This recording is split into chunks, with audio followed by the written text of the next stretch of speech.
Hi ପିଲାମାନେ, this is Ramakant and welcome back to RK tutorial. ପିଲାମାନେ ଆଜି ଆମେ ଡିସ୍କସନ କରିବା plus two second year English book ର ଟେଲିଭିଜନ ଚାପ୍ଟର। ପିଲାମାନେ ଟେଲିଭିଜନ ଚାପ୍ଟର ର MCQ ଆଜି ଆଲୋଚନା କରିବା। ଏହା ହେଉଛି ପାର୍ଟ 2।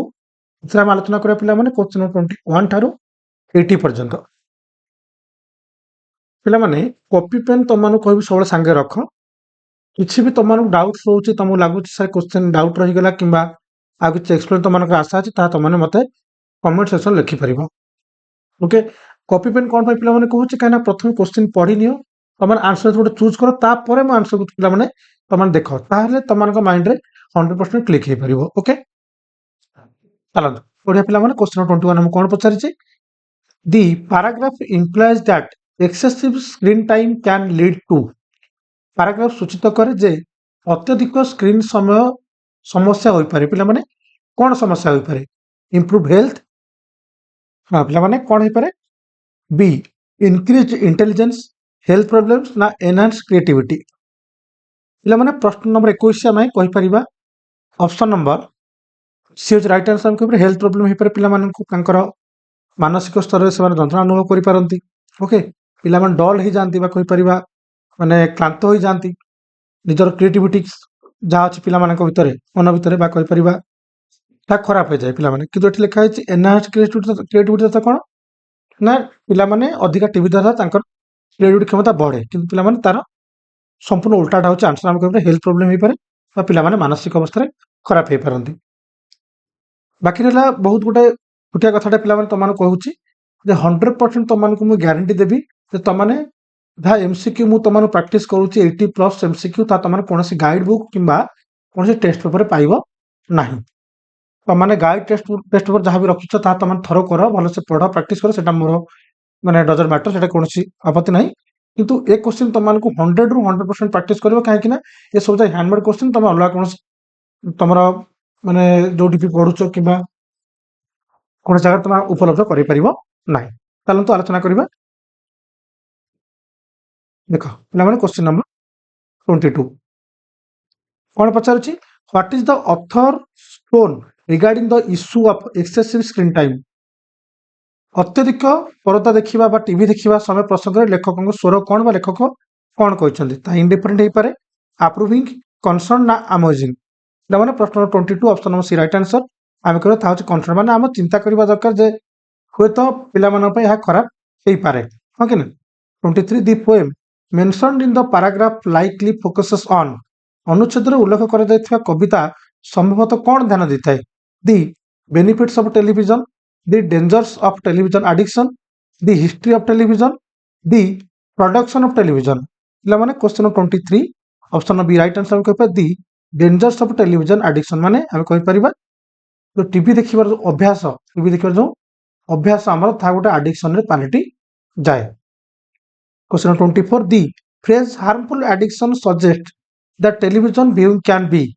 କ୍ଷତିକାରକ ନିଶା ବା କହିପାରିବା ହାର୍ମଫୁଲ ଆଡିକ୍ସନ କହିଲେ ଆମେ କ୍ଷତିକାରକ ଅଭ୍ୟାସ, ବାକ୍ୟାଂଶ ସୂଚିତ କରେ ଯେ ଟେଲିଭିଜନ ଦେଖିବା ଗୋଟେ easily control, difficult to stop, beneficial ନା ଅନଇମ୍ପୋର୍ଟାଣ୍ଟ। ପିଲାମାନେ ଅପସନ୍ ବି ରାଇଟ୍ ଆନ୍ସର ଆମେ କହିପାରିବା, କାହିଁକି ନା ଆମେ ଗୋଟେ ଆଡିକ୍ସନ କୌଣସି ଜିନିଷର ପଡିଲା ପରେ ତାହା ଆମେ କେବେ ବି ଅଟକେଇ ପାରିବା ନାହିଁ।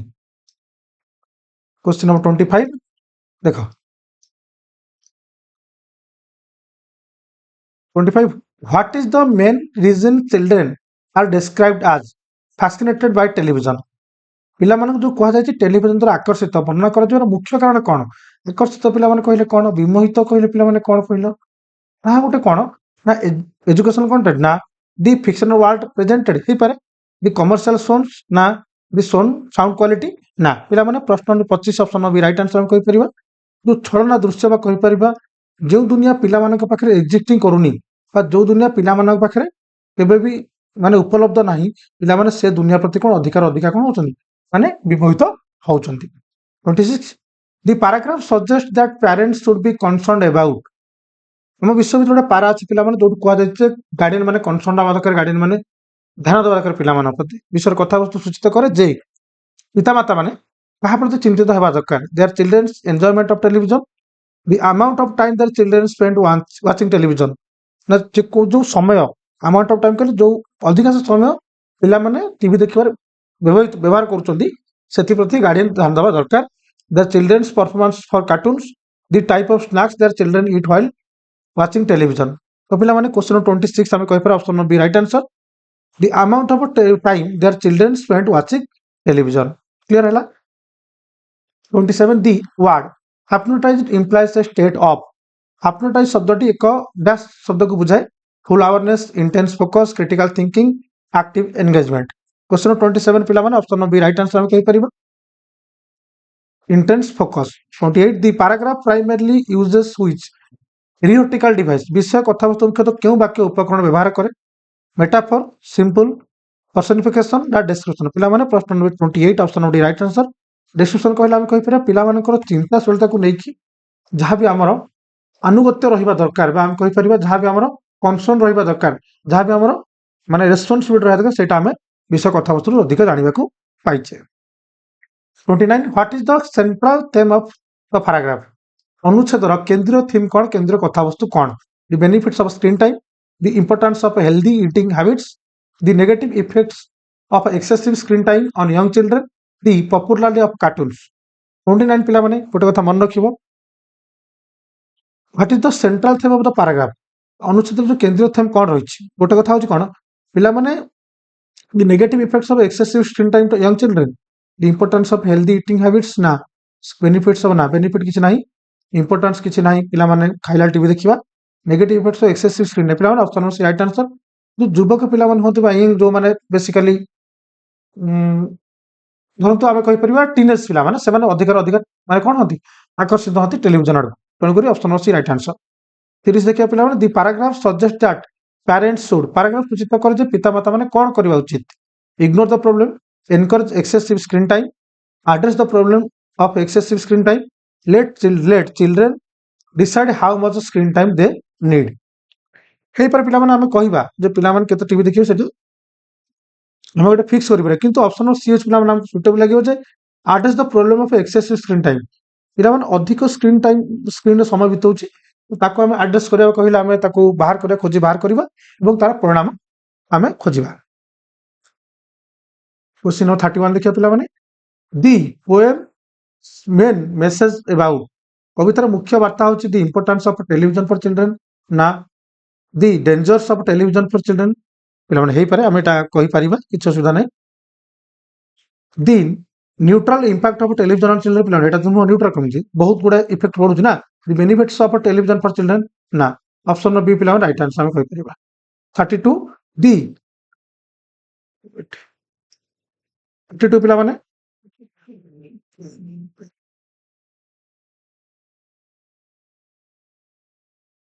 हाँ 32 the word never is repeated for emphasize to highlight. Never शब्दटा काहाकू गुरुत्व दिया कि बारंबार पुनरावृत्ति करा जायछि। The speaker's excitement about television ना the speaker's indifference towards television. पिला एटा ही पारे हम कहि परिबा। देखिबा दी स्पीकर्स स्ट्रांग वार्निंग एटा पिला आंसर राइट आंसर कहि पर आ ओडिया कि आवश्यक नै। राइट आंसर होछि the speaker's strong warning about television.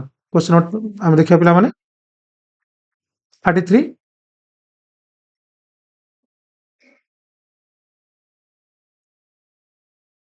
The poem suggest that parents should. पितामाता कौन करबा उचित बोली कविता सूचित करे? Encourage children to watch television frequently, restrict children's access to television, allow children unlimited television time, बेज चिल्ड्रन्स मेनी टेलीविजन। माने पिला माने पे बहुत टीवी किनिया पिला माने ऑप्शन डी रो अर्थ किंतु एटा संपूर्ण भूल हम कहि परिबा।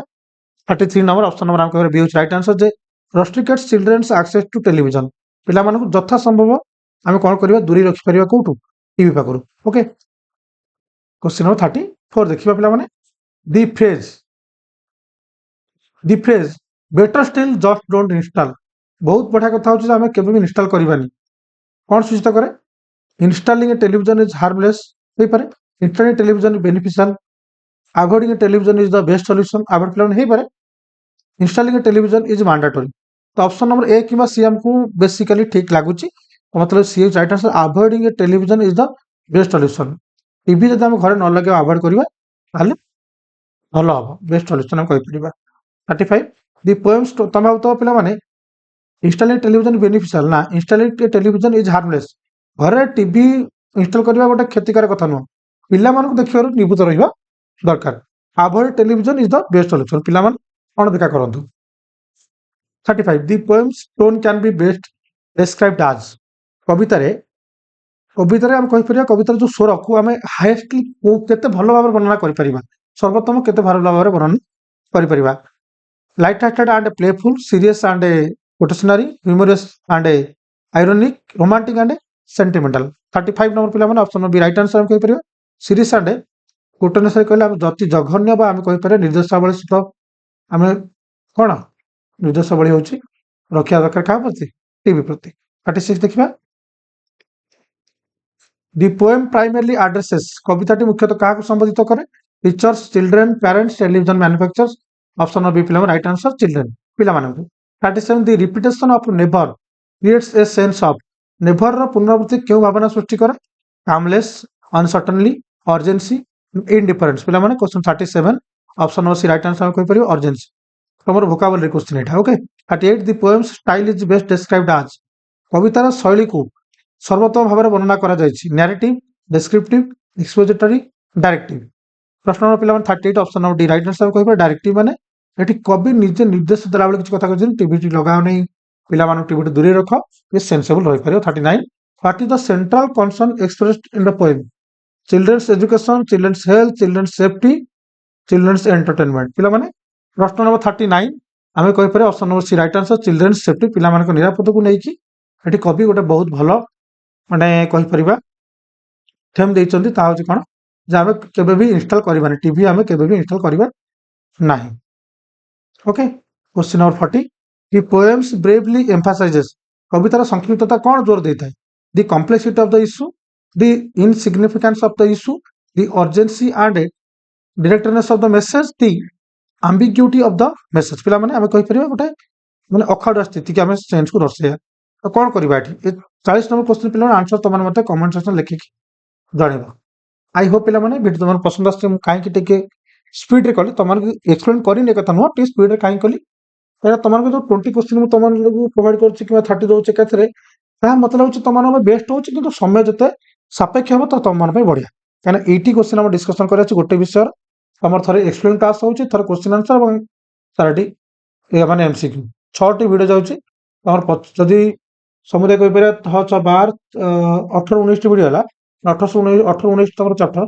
प्रत्येक आम कहीपर मत 100टा वीडियो बनवाक पड़ो है तुम मिल जाए व्यस्त हबार ना फेब्रुआरी परीक्षा तुम थी 8 10 दिन 15 दिन पूर्व इंग्लीश सर थी तुम अलग चैप्टर आम अलरेडी आरंभ कर देचे तो आई होप पिला तुम वीडियो पसंद आसो शेयर सब्सक्राइब तुम गोटे रिक्वेस्ट मुझे जे गोटे तुम सुंदर हाथ में तुम जब कर बहुत बढ़िया कथा बहुत धन्यवाद जय हिंद जय भारत।